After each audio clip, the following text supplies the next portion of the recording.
മലയാളി വാർത്ത ഫോക്കസിലേക്ക് സ്വാഗതം. PM ശ്രീ പദ്ധതിയുമായി ബന്ധപ്പെട്ട് അതിശക്തമായിട്ടുള്ള പ്രതിഷേധങ്ങൾ സംഘടിപ്പിച്ചുകൊണ്ട് KSU പ്രവർത്തകർ രംഗത്തെത്തുമ്പോൾ അവിടെ ഇന്ന് വലിയ ഏറ്റുമുട്ടലുകളാണ് പോലീസും പ്രവർത്തകരും തമ്മിലുണ്ടായത്. ഈ ഏറ്റുമുട്ടലിനിടെ പെൺകുട്ടികൾക്ക് വലിയ രീതിയിലുള്ള ആഘാതങ്ങൾ, അപകടങ്ങൾ സംഭവിച്ചു എന്നുള്ളതാണ്. പോലീസ് സംവിധാനങ്ങളെ ആക്രമിക്കാൻ വേണ്ടി ബാരിക്കേഡ് തകർത്തുകൊണ്ട് ബാരിക്കേഡിന്റെ മുകളിൽ കയറി നിന്ന് താണ്ഡവമാടിയ പ്രവർത്തകരെ നിയന്ത്രിക്കാൻ വേണ്ടി പോലീസ് ജലപീരങ്കി പ്രയോഗിക്കുകയുണ്ടായി. 2 തവണ 5 മിനിറ്റിന്റെ ഇടവേളയിലായിരുന്നു ജലപീരങ്കി ഉപയോഗിച്ചത് എങ്കിൽ പിന്നീട് അങ്ങോട്ട് പോലീസ് മിനിറ്റുകൾക്കുള്ളിൽ തന്നെ തീവ്രത കൂട്ടി ജലപീരങ്കി ഉപയോഗിക്കാൻ തുടങ്ങി. ഇതോടുകൂടെ പ്രവർത്തകർ റോഡിന് മധ്യഭാഗത്തായി കൂട്ടത്തോടെ കിടക്കുന്ന ഒരു സാഹചര്യം കിടന്ന് പ്രതിഷേധിക്കുകയായിരുന്നു. ഇതിനിടെ പെൺകുട്ടികൾ അടക്കമുള്ള പ്രവർത്തകരായിരുന്നു ഈ സമരവേദിയിൽ ഉണ്ടായിരുന്നത്. നിരവധി പേർക്ക് അതിഗുരുതരമായിട്ടുള്ള അപകടങ്ങൾ സംഭവിച്ചിരിക്കുകയാണ്. ഈ വെള്ളം പുറത്തു വന്ന് വീണ ഫോഴ്സിൽ ഈ പല പ്രവർത്തകരുടെയും സ്ത്രീകളായിട്ടുള്ള പല പെൺകുട്ടികളുടെയും പുറത്തൊക്കെ വലിയ രീതിയിലുള്ള ആഘാതം ഉണ്ടായി എന്നുള്ളതാണ്. നടുവേദന കൊണ്ട് കരഞ്ഞു പോകുന്ന ഒരു സാഹചര്യത്തിലേക്ക് വരെ ഇന്ന് പ്രവർത്തകർ എത്തി എന്നുള്ളതാണ്. എന്തായാലും അതിശക്തമായിട്ടുള്ള പ്രതിഷേധം ഇത്തരത്തിൽ നടത്തുമ്പോൾ ഇതിനിയും തുടരും എന്ന് തന്നെയുള്ള നിലപാടിലാണ് KSU. ഇവിടെ ഒരിക്കലും BJPയുടെ അജണ്ടകൾ നടത്താൻ സമ്മതിക്കില്ല. സംഘപരിവാറിന്റെ ഒരു തരത്തിലുള്ള ഇടപെടലും വിദ്യാഭ്യാസത്തിൽ തലകടത്താൻ സമ്മതിക്കില്ല എന്ന് പറഞ്ഞുകൊണ്ടുള്ള പ്രതിഷേധത്തിൽ ഇതിനെല്ലാം കൂട്ടുനിൽക്കുന്നത് പിണറായി സർക്കാരാണ് എന്നും പിണറായി പരനാറി എന്നും ഒക്കെ പറഞ്ഞുകൊണ്ടുള്ള പ്രതിഷേധമായിരുന്നു KSU പ്രവർത്തകരുടെ നേതൃത്വത്തിലുണ്ടായത്. കഴിഞ്ഞ ദിവസം ഈ വിഷയവുമായി ബന്ധപ്പെട്ട് AIYF ഉൾപ്പെടെയുള്ള സംഘടനകൾ പ്രതിഷേധം ഉന്നയിച്ചിരുന്നു. അന്ന് സ്വന്തം രാഷ്ട്രീയ ഉൾപ്പെടുന്ന ആളുകൾ മുഖ്യമന്ത്രിക്കെതിരെ വലിയ വിവാദ പരാമർശമായി പറഞ്ഞിരുന്നത് കേരളത്തിലെ പോലീസ് സംവിധാനത്തിൽ RSSന്റെ ഗുണ്ടകളുണ്ട് എന്ന തരത്തിലുള്ള ഒരു പരാമർശമായിരുന്നു. അത് ഉദ്ദേശിക്കുന്നത് ഈ പറയുന്ന പോലീസ് സംവിധാനത്തിന്റെ ഏറ്റവും നേതൃത്വമുള്ള ആൾ അല്ലെങ്കിൽ ആഭ്യന്തര കാര്യമന്ത്രി എന്ന് പറയുന്നത് മുഖ്യമന്ത്രി തന്നെയാണ്. അപ്പോൾ മുഖ്യമന്ത്രിയുടെ അറിവോടുകൂടെ തന്നെയാണ് ഇത്തരത്തിൽ RSSന്റെ ഗുണ്ടകൾ പോലീസിലുള്ളത് എന്നൊക്കെയുള്ള പരാമർശമാണ് നടത്തിയിരിക്കുന്നത്. എന്തായാലും അതിശക്തമായിട്ടുള്ള പ്രതിഷേധം നടത്തിയിരിക്കുമ്പോൾ ഇതിനിടയിൽ ഏറ്റവും കൂടുതൽ ആക്രമണങ്ങൾ നേരിടേണ്ടി വന്നിരിക്കുന്നത് പെൺകുട്ടികൾക്കാണ് എന്നുള്ളതാണ് ഇന്നത്തെ തിരുവനന്തപുരത്ത് നിന്നുള്ള കാഴ്ച.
കേസ് കമ്മിറ്റിയുടെ പ്രസിഡന്റ് പ്രിയപ്പെട്ട ഗോപു നെയ്യാർ, സംസ്ഥാന കേസ് കമ്മിറ്റിയുടെ വൈസ് പ്രസിഡന്റ് പ്രിയപ്പെട്ട അരുൺ, പ്രിയപ്പെട്ട ഷമ്മാസ്, പ്രിയപ്പെട്ട ആൻ സെബാസ്റ്റ്യൻ, ജില്ലയുടെ ചുമതലയുള്ള സംസ്ഥാന കമ്മിറ്റിയുടെ general secretary Sachin T Pradeep, പ്രിയപ്പെട്ട ആദേശ് അർണസ് ഉൾപ്പെടെ വിവിധ ജില്ലകളിൽ നിന്ന് കടന്നുവരിക്കുന്ന KSUവിന്റെ സംസ്ഥാന കമ്മിറ്റിയുടെ ജനറൽ സെക്രട്ടറിമാർ, പ്രിയപ്പെട്ട ഫറാൻ, പ്രിയപ്പെട്ട മിവ ഉൾപ്പെടെ ഇവിടെ സന്നിധി, പ്രിയപ്പെട്ട ആഷിഖ്, ലിവിൻ ഉൾപ്പെടെ, ശ്രീജിത്ത് ഉൾപ്പെടെ, മാഹിൻ ഉൾപ്പെടെ ഇവിടെ കടന്നു വന്നിരിക്കുന്ന കേരള വിദ്യാർത്ഥി യൂണിയന്റെ സമാരതരായ നേതാക്കന്മാരെ, സഹപ്രവർത്തകരെ, സുഹൃത്തുക്കളെ, നമുക്കറിയാം നമ്മളൊരു പോരാട്ടത്തിലാണ്.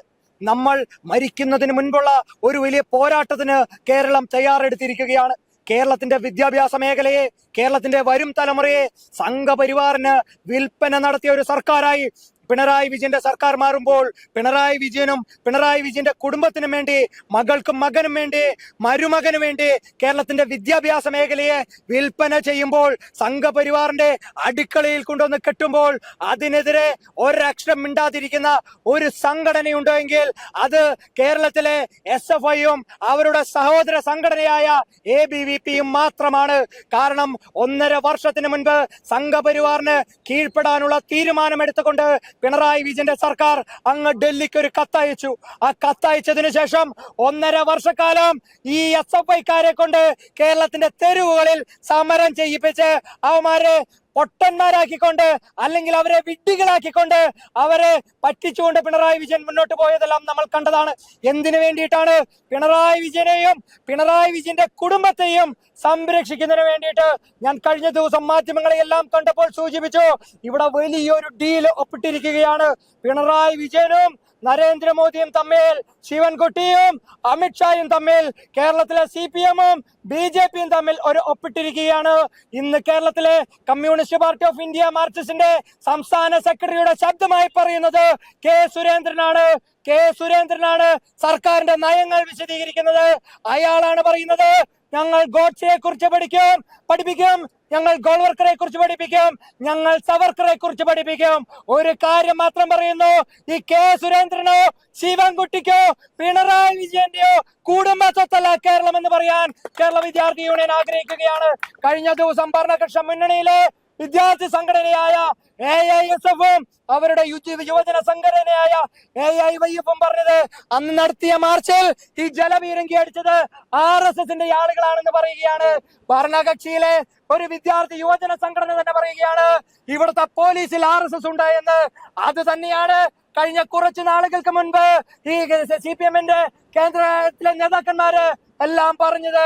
കേരള പോലീസിനെ പിടിമുറുക്കുകയാണ്. ആരാണ് പിടിമുറുക്കിയിരിക്കുന്നത്? RSS. ആരാണ് ഈ കേരള പോലീസിന്റെ തലവൻ അല്ലെങ്കിൽ ആഭ്യന്തരമന്ത്രി എന്ന് പറയുന്നത്? പിണറായി വിജയൻ. അങ്ങനെ പിണറായി വിജയന്റെ ഒത്താശയോടുകൂടി കേരളത്തിന്റെ ആഭ്യന്തര വകുപ്പിൽ, പോലീസ് സേനയിൽ RSS പിടിമുറുക്കിയിരിക്കുന്നു എന്ന് CPIയുടെ വിദ്യാർത്ഥി സംഘടനയും യുവജന സംഘടനയും പറയുമ്പോൾ, ഒന്ന് പിണറായി വിജയൻ ഒന്ന് തിരിഞ്ഞു നോക്കുക. അങ്ങ് ആദ്യമായി കേരളത്തിന്റെ നിയമസഭയിലേക്ക് കയറി വന്നപ്പോൾ ഈ KG മാരാരുടെ ഉൾപ്പെടെ RSSന്റെ ഉൾപ്പെടെ വോട്ട് മേടിച്ചുകൊണ്ട് അവർ നിങ്ങൾക്ക് വേണ്ടി പോസ്റ്റ് ഒട്ടിച്ചിട്ടുണ്ടെങ്കിൽ അതിന്റെ ഔദാര്യം അല്ലെങ്കിൽ അതിന്റെ മറുപടി നിങ്ങൾ വ്യക്തിപരമായി കാണിക്കുക, ചെയ്യുക. അല്ലാണ്ട് കേരളത്തിന്റെ വിദ്യാഭ്യാസ മേഖലയെ തീരെഴുതി കൊടുത്തുകൊണ്ടോ വിറ്റുകൊടുത്തുകൊണ്ടോ അല്ല എന്ന് പിണറായി വിജയനെ ഓർമ്മിപ്പിക്കുകയാണ്. കേവലം 6.5 മാസത്തിന് ശേഷം അല്ലെങ്കിൽ 7 മാസത്തിന് ശേഷം കേരളത്തിൽ പൊതു തെരഞ്ഞെടുപ്പ് വരാൻ പോവുകയാണ്. തദ്ദേശ തെരഞ്ഞെടുപ്പ് അടുത്ത് നിൽക്കുകയാണ്. കേരളത്തിലെ എത്രയോ നിയമസഭാ മണ്ഡലങ്ങൾ BJPയും CPMും ക്രോസ് വോട്ടിംഗ് പാറ്റേൺ നിശ്ചയിച്ച് എത്ര വോട്ടുകൾ പരസ്പരം കച്ചവടം ചെയ്യണമെന്ന് നിങ്ങൾ തീരുമാനമെടുത്തിരിക്കുകയാണ്. RSS കേന്ദ്രത്തിൽ നിന്ന് നിങ്ങളുടെ പാർട്ടി ഓഫീസുകൾക്ക് തിട്ടൂരം തന്നിരിക്കുകയാണ്. അതുകൊണ്ട് കേരളത്തിനെ വിൽപ്പന നടത്താൻ പിണറായി വിജയനും RSS ശ്രമിച്ചാൽ അതിൽ കേരളത്തിന്റെ മതേതര മനസാക്ഷി, മതേതര സമൂഹം നിന്നു കൊടുക്കില്ല എന്ന് പറയാൻ കേരള വിദ്യാർത്ഥി യൂണിയൻ ആഗ്രഹിക്കുകയാണ്. കേരളത്തിന്റെ വിദ്യാഭ്യാസ മേഖലയെ കാവ്യവൽക്കരിക്കാനോ സംഘവൽക്കരിക്കാനോ ശ്രമിച്ചാൽ അതിനെ നഖശിതാന്തം എതിർത്ത് കേരളത്തിന്റെ തെരുവുകളിൽ അവസാനത്തുള്ളി രക്തം പൊടിഞ്ഞു വീഴുന്നത് വരെ അവസാനത്തെ KSU പ്രവർത്തകൻ ഇവിടെ മരിച്ചു വീഴുന്നത് വരെ ഞങ്ങൾ മരിച്ചു വീണു കഴിഞ്ഞാലും ഞങ്ങൾ ഇതിനുവേണ്ടി സംഘപരിവാർ വൽക്കരണത്തിന് വേണ്ടി കേരളത്തിന്റെ വിദ്യാഭ്യാസ മേഖലയെ വിട്ടുകൊടുക്കില്ല എന്ന് പറയുകയാണ്. SFI മിണ്ടാട്ടം മുട്ടിയിരിക്കുകയാണ്. SFIക്ക് ഒരക്ഷരം ഉരിയാടാൻ സാധിക്കുന്നില്ല. ചർച്ചകളിലെല്ലാം വന്ന് SFIയുടെ സംസ്ഥാന പ്രസിഡന്റ് ശിവപ്രസാദും സെക്രട്ടറി സഞ്ജീവ് ഉൾപ്പെടെയുള്ള ആളുകൾ ആർക്ക് വേണ്ടിയിട്ടാണ് വാദിക്കുന്നത്? സംഘപരിവാർ ഗവൺമെന്റിന് വേണ്ടിയിട്ടാണ്. NEP-യിലൂടെ ഈ പറയുന്ന PM ശ്രീ പദ്ധതി എന്ന് പറയുന്നത് NEP-യെ ഒളിച്ചു കടത്താനുള്ള ഒരു മാർഗമാണ് എന്ന് പറഞ്ഞത് CPM-ന്റെ മധുര പാർട്ടി കോൺഗ്രസ് ആണ്. ആ മധുര പാർട്ടി കോൺഗ്രസിൽ നിന്ന് 2025 ഈ പറയുന്ന ഒക്ടോബർ മാസം 16-ാം തീയതി എത്തി നിൽക്കുമ്പോൾ എന്ത് നയവ്യതിയാനമാണ് CPM-ന് ഉണ്ടായതെന്ന് പറയാനുള്ള ബാധ്യത കമ്മ്യൂണിസ്റ്റ് പാർട്ടി ഓഫ് ഇന്ത്യ മാർക്സിസ്റ്റിനുണ്ട്. അത് പറയാനുള്ള ബാധ്യത SFIക്കുണ്ട്. അത് പറയാനുള്ള ബാധ്യത DYFIക്കുണ്ട്. കേരളത്തിന്റെ തെരുവുകളിൽ എത്ര ചെറുപ്പക്കാരുടെ ജീവൻ കുരുതി കൊടുത്ത പ്രസ്ഥാനമാണ് ഈ പറയുന്ന CPI, ഈ പറയുന്ന SFI അല്ലെങ്കിൽ DYFI എന്ന് പറയുന്നത്. എന്തിനു വേണ്ടിയിട്ട്? വിദ്യാഭ്യാസ മേഖലയിലെ വ്യത്യസ്തമായ വിഷയങ്ങൾക്ക് വേണ്ടിയിട്ട്. എന്നിട്ട് ഇവർ അധികാരത്തിൽ കയറുമ്പോൾ കാവ്യ കാണുമ്പോൾ ഇവർക്ക് പ്രേമമാണ്. പിണറായി വിജയന്റെ സർക്കാരിന് കാവ്യയോട് പ്രേമമാണ്. ആ പ്രേമമൊക്കെ നിങ്ങളുടെ വീട്ടിൽ കൊണ്ടുവന്ന് വെച്ചാൽ മതി എന്ന് പറയാൻ KSU ആഗ്രഹിക്കുകയാണ്.